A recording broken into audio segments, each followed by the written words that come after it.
The year was 1346.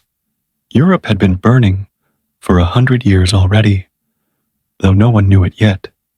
Kings called it glory. Farmers called it hunger. Historians would later name it the 100 Years' War.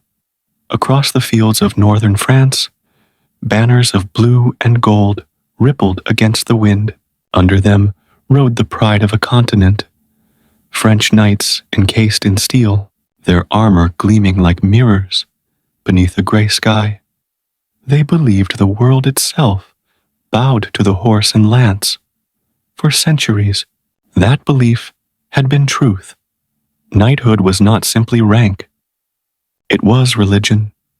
To be born noble was to command the earth beneath one's hooves. Battles were rituals of arrogance. The poor marched, the knights conquered, and the bards sang until the English arrived, with a weapon that did not care about bloodlines. It was not the sword, nor the spear. It was the bow, 6 feet of yew, strung with hemp and sweat. Simple, cruel, and devastating. The English longbowman was no nobleman. He was a peasant who had spent half his life drawing that monstrous arc until his spine bent and his fingers hardened to stone. He could loose 10 shafts a minute, each one strong, enough to pierce armor from 200 yards. And when thousands fired together, the air itself became a weapon. In taverns and courts, French nobles mocked them. "What is a farmer with sticks?" they sneered, "against the flower of chivalry." They would learn soon enough. As summer waned, King Edward III of England led his army through Normandy, burning everything that could feed the enemy. He had only 12,000 men, half of them archers, against a French host more than twice that size. Behind him, the Seine smoked. Ahead of him, the French king gathered every knight in Christendom. Edward chose his ground carefully, a slope near a small village called Crécy-en-Ponthieu. The land was narrow, the flanks protected by hedgerows and streams. It was a trap, disguised as weakness. The English dug shallow pits and planted sharpened stakes. They waited, silent, as the rain began to fall. The French arrived in thunder, 60,000 strong, banners flashing, horses stamping, armor glinting through the mist. They saw the English line and laughed. Knights did not wait. They charged. The age of the bow had just begun. From behind the stakes, the English archers raised their bows. Their arms ached, their hands blistered, but they had done this since childhood. They did not pray for victory. They simply aimed. The first flight rose like a black storm. Arrows hissed through the rain, vanishing into clouds before finding metal and flesh. The sound was not thunder. It was tearing. The French vanguard crumpled, horses screaming, riders falling in heaps of steel. Still they charged. Pride could not hear reason. Wave after wave broke on that hill, and every time, the air darkened with feathers. The knights' armor, once their salvation, became their tomb. Pinned beneath their own dead, drowned in mud and blood, they clawed at helmets too heavy to remove. The peasants they had despised were rewriting the rules of war, one arrow at a time. By dusk, the field of Crécy had become a monument to arrogance. The flower of French nobility lay wilted in the mud. The English stood in silence, their bows hanging at their sides, too tired even to cheer. They had done the impossible, not through numbers, not through honor, but through understanding. War had changed. No longer would courage on horseback decide the fate of empires. From this hill of corpses, a new age rose, one of precision, discipline, and distance. And in that fading light, as crows gathered over the dead, a truth older than kingdoms whispered through the wind. The future belongs not to the strong, but to those who aim true. The rain did not stop. It hammered the armor, turned the earth to glue, and filled the gaps between the corpses. By dawn, the hill of Crécy was a swamp of blood and steel. But the French still came. They could not imagine defeat. Pride is deaf before it dies. Edward's archers slept in turns, their fingers raw from drawing bowstrings slick with rain. They woke to the sound of trumpets. Another charge. The French believed the first failure had been God testing their faith. They would try again and again until either heaven or reason gave way. Behind them stood Genoese crossbowmen, mercenaries hired for gold. Their bows were shorter, slower, and fragile in wet weather. When they loosed, their bolts fell short. The English answered with a storm of arrows, so thick the sky seemed to bleed. The Genoese broke. They turned to run. The French knights cut them down for cowardice, trampling their own allies beneath iron hooves. Edward watched from his command post on the slope. He gave no orders to advance, no signal for mercy. The field would decide what centuries of chivalry could not. The next wave rose. Armored lords, counts, dukes, the sons of France. They spurred their horses into the mud, each one carrying the dream of their fathers on their shields. But the ground betrayed them. The rain-soaked pits swallowed hooves. The horses screamed, arrows hissed. Every man who reached the English line met wooden stakes and death. Among them rode the King of Bohemia, old and blind, led by his men so he might die with honor. They tied their bridles together and charged as one. None returned. When the battle ended, they found the old king's crest tangled in mud beside 1,000 nameless corpses. Hour after hour, the archers fired until their shoulders tore. The English knights, dismounted, stood behind them, swords, ready for any who slipped through the storm. But few did. The field had become a grave for arrogance. By afternoon, the French banners hung heavy and still. Armor that once shone like silver was black with soot and blood. The air stank of iron and rain.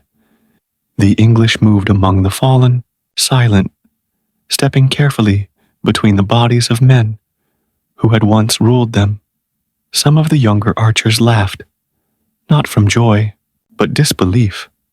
They had spent their lives bowing to men like these, and now they stood above them.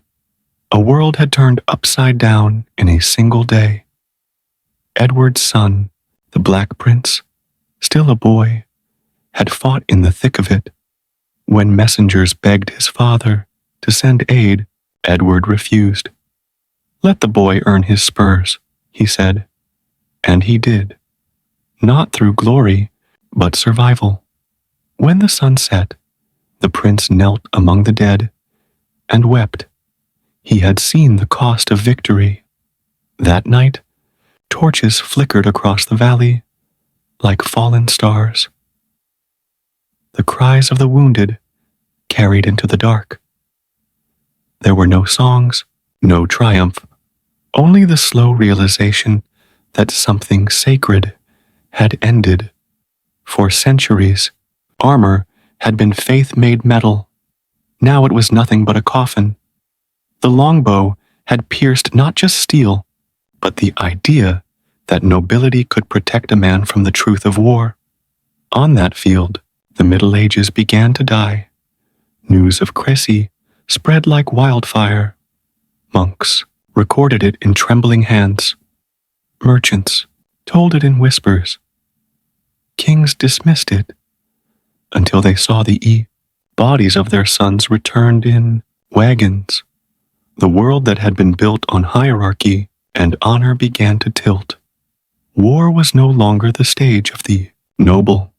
It belonged to skill, to discipline, to those who could learn faster than they could bleed. And as the crows gathered, the men who had drawn the bows looked at one another and understood something terrible. They had just made themselves necessary. The mud of Crécy swallowed the last light of the day, and with it, the age of the night. The storm at Crécy ended with silence, but that silence carried farther than thunder. Across Europe, kings began to whisper about the new weapon that had humbled chivalry. In taverns, minstrels sang not of gallant knights, but of farmers who had aimed higher than their masters. The age of armor was still breathing, but it had begun to choke. In England, smiths worked day and night, shaping yew and ash. Every village field became a training ground. Fathers taught sons to draw until bone groaned. The archery butts were lined with straw and pride, because now a peasant's draw might decide a kingdom's fate. Edward's victory at Crécy was only the beginning. The French still believed their honor could not be pierced twice. 10 years later, at Poitiers, they would test that belief again. The lesson had not changed. The bow did not fear a name carved into a shield. When the Black Prince led his army there, he carried more archers than knights. They fought from hedges, from hills, from the very mud the French thought beneath them. The result was the same, an ocean of steel drowning beneath a rain of wood. And when King John II of France was captured, the world understood that Crécy had not been luck. It had been evolution. The longbow was not magic. It was hunger turned into discipline. Poverty hardened into precision. Each shaft loosed was a reminder that skill had replaced birthright. A man's worth could now be measured not by his father's title, but by the tension he could hold between two fingers. But progress always has a price. The romance of war began to die. There were no duels of honor, no shining charges. There was only distance, the kind that separates cause from consequence. An arrow does not see the face it kills. Chroniclers still tried to paint the English as heroes, but even they heard the unease in their own words. When war becomes a trade, faith begins to rust. The same bowmen who had served kings soon learned that kings forget easily. They returned home to taxes, hunger, and silence. The weapon that made them necessary also made them feared. In France, armorers thickened plates, added ridges, forged helmets like small fortresses. For a while it worked, until iron met gunpowder. The bow's child was the bullet, and its father was this field of mud. Crécy had not ended the night. It had written his obituary. The church preached that war should be holy, yet even priests saw the shift. Mass for the dead grew longer, confessions shorter. The idea of divine order was cracking like a visor under stress. If the righteous could fall to a farmer's arrow, then perhaps God had changed sides, or perhaps he had never chosen one. Still, amid all the ruin, there was strange beauty. The English archers carved their triumph into wood and song. They told stories of the day the proud were brought low, and the low found their voice. They did not call it justice. They called it survival. In the centuries to come, Artists would paint knights in moonlight, their armor glowing like memory. They would not paint the archers, the men without coats of arms, whose hands had reshaped history, but the bow remembers. The fields of Crécy remember. Every arrow that ever flew still hums in the wind somewhere, reminding the world that power, once broken, never mends the same way again. And as dusk fell over that long-ago hill, one could almost hear it, a whisper from the earth itself, soft but certain. Everything that rises will one day kneel. The century after Crécy was an echo that never stopped ringing. Kings still raised banners, but each knew the ground beneath them had changed. The horse no longer ruled the field. The arrow had taught the world humility. In the monasteries, monks copied the chronicles with shaking hands. They wrote of a battle where nobility had drowned in its own armor, and peasants had become the instrument of God's balance. No miracle, no saint, only skill and discipline had won that day. Across Europe, young princes whispered of longbows, as if they were sorcery. They ordered their smiths to forge stronger plates, thicker helms. But the arrow does not negotiate with pride. The more they layered steel upon steel, the heavier their own burden became. When the gun was born, it did not replace the bow so much as fulfill its prophecy. Gunpowder was simply a louder version of what the longbow had already said in silence, that no man is invincible, and every age that believes itself untouchable will fall to its own blind faith.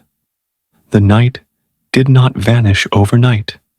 He lingered in paintings, in songs, in the dreams of those who missed the certainty of hierarchy. Chivalry became myth, its armor polished by nostalgia, but beneath the myth, the truth stayed sharp. A bow in a peasant's hands had done what no army of lords could: end the age of illusions. In England, the archer was both hero and warning. Statues were raised for them, then forgotten. Kings praised their valor, and then taxed them to starvation. Power never forgives those who prove it is mortal. Yet every generation found the lesson again.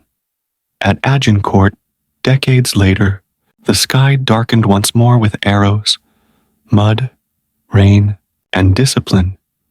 The same trinity that had reshaped Crécy returned to remind the world that technology is only as terrible as the hand that draws it. The bow faded eventually, supplanted by fire and smoke, but its shadow never left. Every trigger pulled in the centuries. To come was an echo of that drawstring tightening against the sky. Every rifle squad, kneeling in formation, was a memory of farmers standing shoulder to shoulder on a hill in France.